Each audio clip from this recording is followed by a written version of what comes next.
2-3 ದಿನದಿಂದ ನನಗೆ ಫುಲ್ ಜ್ವರ ಬಂದ್ಬಿಟ್ಟಿತ್ತು, ಬಾಯೆಲ್ಲ ವಿಷ ಆಗ್ಬಿಟ್ಟಿತ್ತು ಆ ಟ್ಯಾಬ್ಲೆಟ್ಸ್ ನುಂಗಿ.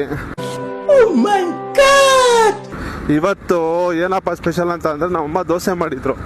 ಆಫ್ಟರ್ 3 days ಬಂದ್ಬಿಟ್ಟು ಒಂಥರ ವಿಷ ಕಟ್ಟಿದ ಬಾಯೆಲ್ಲ ಬಂದ್ಬಿಟ್ಟು ಸಕ್ಕತ್ತಾಗಿ ಆಕ್ಟಿವ್ ಆಗೋಯ್ತು ಗುರು.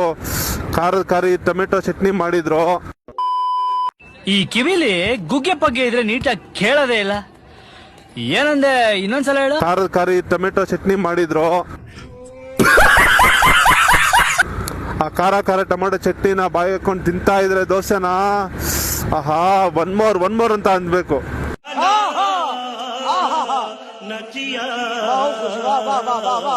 ಅಷ್ಟು ಸಕ್ಕದಾಗಿತ್ತು.